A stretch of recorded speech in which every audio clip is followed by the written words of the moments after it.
মউত ক্ষমা চাইলাম জীবনের গুনাহ ক্ষমা যদি না করো, কবে জানি মৌতের চিঠি দিয়ে আজরাইল পাঠাইয়া দাও, কবে জানি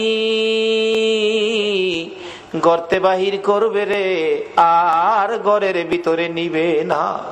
উঠানের কিনারে পর্দা টানাইয়া জীবনের শেষ গোসল করাবে রে। আদুরের সন্তানেরা ঘরের বারিন্দায় দাঁড়ায়া দাঁড়ায়া কাঁদবে আর ডাকবে, বাবা গো পর্দার ভিতরে কিসের গোসল করো গো বাবা। মা টাইনা টাইনা বুকে জড়াবে, আইরে আমার এতিম, আজকাল থেকে তোমরা এতিম হয়ে গেছো। মউত এতিমের ঘটনা বলতে গেলে কলিজা মানে না রে আল্লাহ। আমার বড় ভাই 5টা বাচ্চা এতিম করে কবরে। বাড়িতে গেলে আমার ছেলেরা দৌড়াই আসে, আব্বু আইছে। আমার ছোট্ট একটা ভাতিজা দৌড়াই আইসা দাঁড়াইয়া তাকে কিছু কয় না।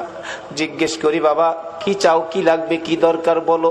চোখের পানি ছেড়ে কান্দে। কেন কান্দো বলো না? আমারে ডাইকা ডাইকা কয়, চাচা গো